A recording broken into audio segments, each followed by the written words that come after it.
O livro de Números costuma ser ignorado, em parte, porque tem um nome muito chato. O que é uma pena. Na tradição hebraica, o nome do livro é Bamidbar, que significa no deserto. É um diário de viagem épico sobre a jornada de Israel pelo deserto ao caminho da terra prometida a Abraão. Essa peregrinação a pé deveria levar apenas cerca de 2 semanas. Mas em vez disso, acabou levando em torno de 40 anos. Que loucura! É praticamente a metade da vida de alguém. Sim, é uma viagem de acampamento muito longa e cheia de histórias interessantes. Mas lembre-se, ajuda muito voltar e começar pela estrutura do livro. Certo. O livro é dividido em 5 sessões. Há 3 localizações no deserto, divididas em 2 viagens que conectam todas as peças. A primeira sessão do deserto é no Monte Sinai, bem aqui no mapa. Então, na segunda sessão, eles viajam para uma região chamada Parã. No deserto de Parã, acontece um monte de coisas. Depois, a 4ª sessão é a viagem de Israel a Moabe. O livro termina com uma grande seção do deserto de Moabe, do outro lado do Rio Jordão, em frente à Terra Prometida. Por meio de todas essas sessões, o enredo simplesmente flui como um emocionante filme dramático. As coisas começam muito bem, porém, logo a viagem passa a ir de mal a pior. E tudo termina com um momento final de redenção, um ato surpreendente da graça de Deus. Bom, vamos à história.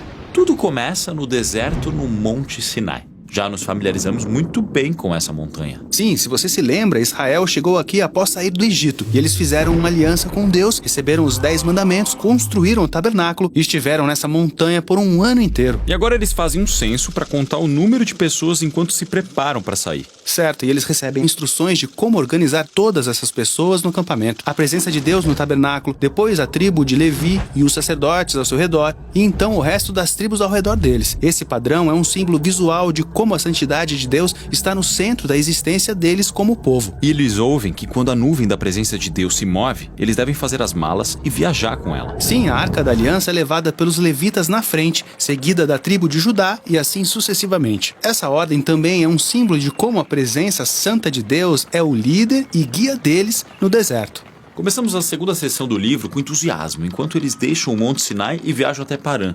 Deus está com eles. Tudo está organizado. A viagem vai ser ótima. Porém, não é tão ótimo assim. Depois de apenas 3 dias na estrada, o povo começa a reclamar de fome e sede. Então, até o irmão e a irmã de Moisés começam a falar mal dele diante de todo o povo. Definitivamente não é um bom começo. Mas agora estamos entrando na terceira sessão, o deserto de Parã. É aqui que eles enviam os 12 espias para observar a Terra Prometida. 2 desses espias regressam muito otimistas. Mas os outros 10 estão apavorados. Eles não confiam em Deus e começam a dizer: seremos aniquilados lá dentro. Então, eles iniciam um motim e tentam nomear um novo líder que vai levar todo o povo de volta ao Egito. Basicamente, eles estão se recusando a entrar na Terra Prometida e Deus honra a decisão deles.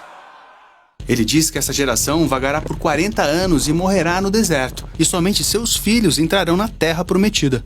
Essa história é contada muitas vezes na Bíblia, por diferentes autores. Sim, e sempre serve como um lembrete de que, embora Deus permaneça fiel ao seu povo e suas promessas, Ele honrará as decisões deles. Ele deixará que eles desperdicem sua vida toda se escolherem viver em rebelião. Bom, então a viagem foi um desastre até agora. E fica ainda pior na 4ª sessão, quando viajam a Moabe.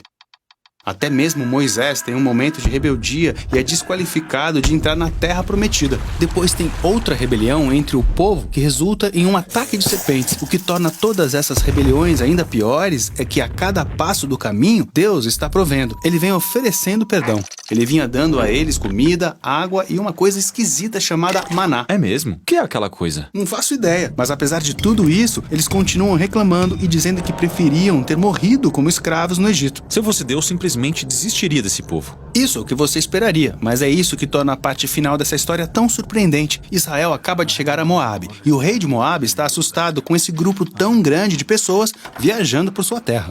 Então ele contrata um feiticeiro pagão chamado Balaão para amaldiçoar o povo de Israel. Esse cara pega pesado. Sim, Balaão diz: vou orar ao Deus hebreu e ver o que acontece.